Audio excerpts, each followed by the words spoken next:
सादरीकरण समारंभ इथं संपन्न आपल्या समोर झालेला आहे. ही विद्यार्थी वारी ही विद्यार्थ्यांची होती, ओरिजिनल केस आहे, ज्ञानाची होती आणि भक्तीची होती. ही विद्यार्थी वारी घेऊन तुम्ही कुठे निघाला आहात? पंढरपूरला निघाला आहात. हे पंढरपूर कोणतं आहे? संस्काराचं पंढरपूर आहे. हे पंढरपूर ज्ञानाचं पंढरपूर आहे.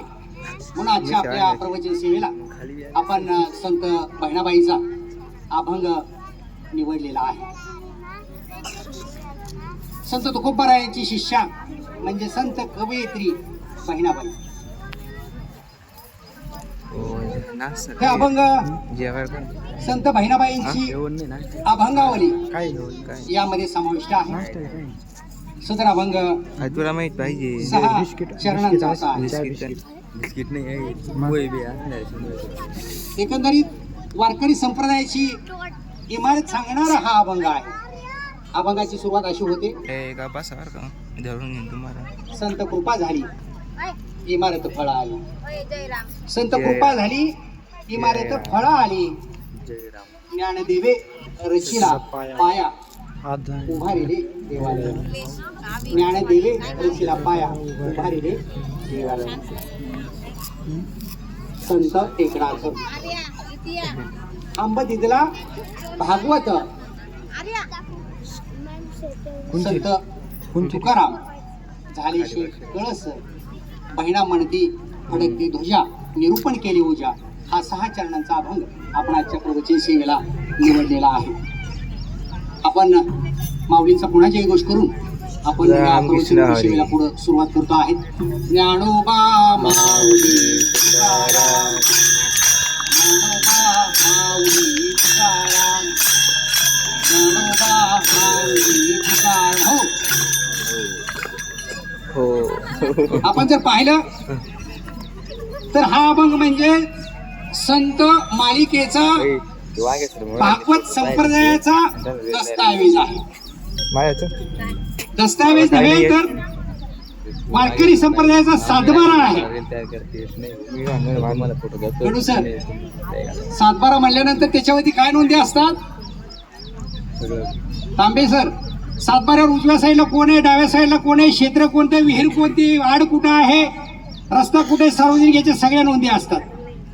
याही संत बहिणाबाईंच्या अभंगामध्ये ही जी काही वारकरी संप्रदायाची इमारत उभा राहिलेली आहे, या इमारतीचा पाया कोण झालेला आहे? तर संत ज्ञानेश्वर माऊली या इमारतीचा पाया झालेला आहे. या इमारतीचा खांब कोण झालेला आहे? संत एकनाथ हे खांब झालेले आहेत. हे इमारतीचा आवार विस्तीर्ण कोणी केला?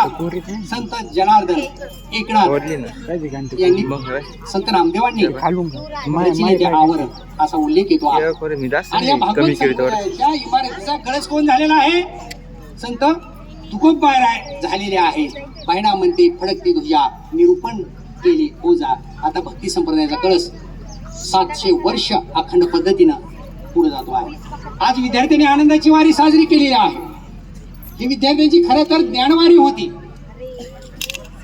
संत ज्ञानेश्वर माऊली आपल्या ज्ञानेश्वरीच्या 6व्या अध्यायामध्ये 4व्या नंबरच्या श्लोकामध्ये म्हणतात, माझा मराठाची बोलू कौतुके, अमृतातही पैजा जिंके, ऐशी अक्षरे रसिके मिळविला. मराठी भाषा, मराठी संस्कृती आणि मराठी सवयी याचं प्रतिबिंब संत ज्ञानेश्वरांनी इथं केलेलं आहे. रचना इथं दिलेली आहे. आज आमच्या विद्यार्थ्यांनी, महाविद्यालयाच्या तरुण तरुणींनी, वकील साहेब, आज इथं संस्काराचं दर्शन आपल्याला घडवलेलं आहे.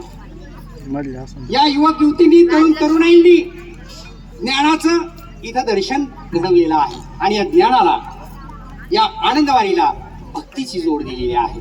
बरोबर. आणि यातून हा ज्ञानेश्वर माऊलीचा संदेश पुढे येतो आहे.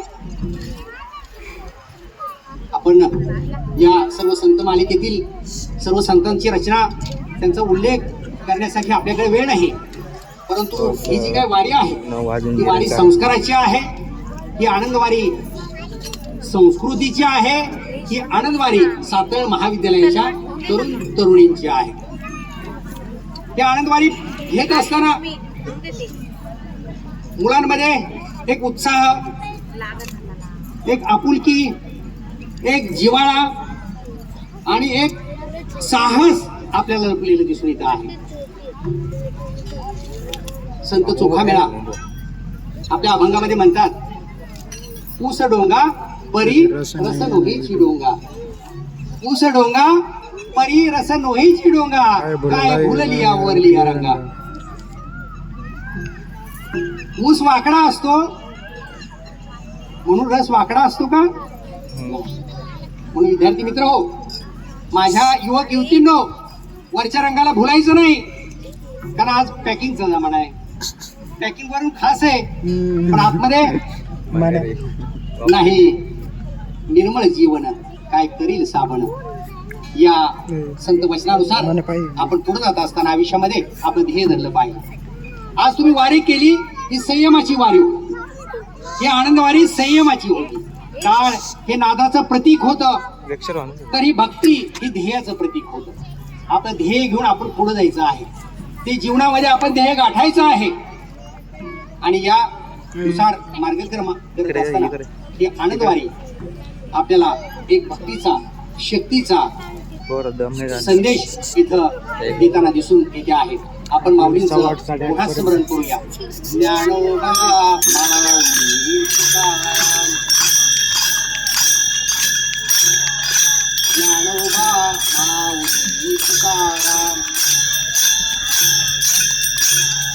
ज्ञानोबा माऊली तुकाराम. मंडळी, आपल्याला जो संत बहिणाबाई ज्ञात नसत्या आणि त्यांनी जर ही छोटी 6 चरणांची अभंग रचना जर केली नसती तर वारकरी संप्रदाय, भागवती संप्रदाय, टाळकरी फडकरी संप्रदाय आपल्याला एकाच छताखाली आणता आला नसता.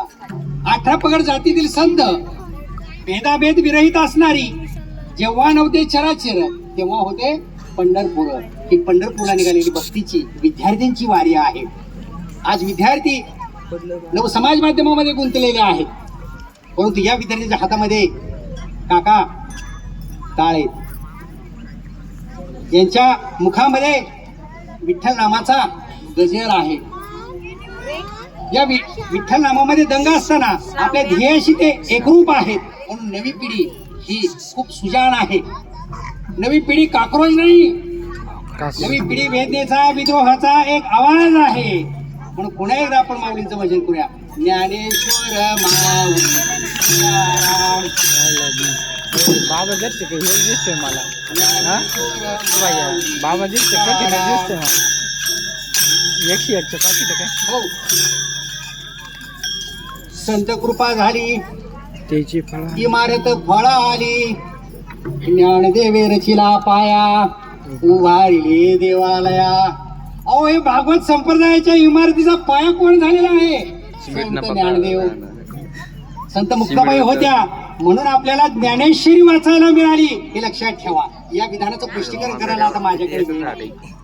आणि संत जनाबाईंचा हा अभंग होता, म्हणून वारकरी संप्रदायाची इमारत आपल्या डोळ्यासमोर उभा राहिली. हे समतेचं, सर्व धर्म समभावाचं, एकात्मतेचं, एकतेचं प्रतीक इथं आपल्याला आहे. अखंड महाराष्ट्राचं आराध्य दैवत म्हणजे साक्षात श्री विठ्ठल, श्री रुक्मिणी. तुळशी घेतलेल्या मुली इथं आहेत, कलश घेऊन इथं उभ्या आहेत. या सर्वांना एकत्र आणण्याचं कार्य आमच्या सांस्कृतिक विभागाच्या प्राध्यापिका दित्या आगरकर मॅडम, डॉक्टर प्रतिभा विखे मॅडम, प्राध्यापक आकाश खैरे सर यांनी केलेलं आहे. तर भारताच्या भूमिकेमध्ये महेश आणि आदिनाथ आपली भूमिका सादर करतायत. विडेकरांच्या भूमिकेमध्ये आमचे शेळके मामा ही सेवा इथं रुजू करतायत. सर्व माझे विद्यार्थी, प्रिय विद्यार्थी आपल्या समोर इथं उभा आहेत. त्यांच्या हातामध्ये फ्लेक्स आहेत, हे घोषवाक्य पथक आहे. हे घोषवाक्य पथक संत तुकारामांचा संदेश देतं. वृक्षवल्ली आमा सोयरे, वनचरे पक्षी सुसोरे आळविधी. म्हणजे निसर्गाची पूजा करा, पर्यावरणाचं रक्षण करा, प्लॅस्टिकचा वापर टाळा, महिलांचा सन्मान करा, मुलींचा सन्मान करा. हा संदेश या सगळ्या घोषवाक्याच्या माध्यमातून देतो आहे. आपलं कर्म, आपलं कर्तव्य चांगलं पाडा, कर्मामध्येच विठ्ठल आहे. संत शिरोमणी सावतामाजी म्हणतात, कांदा मुळा भाजी आवडी मिठाई माझी. आपल्या कर्मामध्येच विठ्ठलाचं रूप इथं आपल्याला शोधलेलं दिसून येत आहे. म्हणून ही भक्तिवारी आपण शेवटच्या टप्प्यामध्ये येत असताना पुन्हा एकदा माऊलींचा गजर करूया. ज्ञानेश्वर माऊली तुकाराम.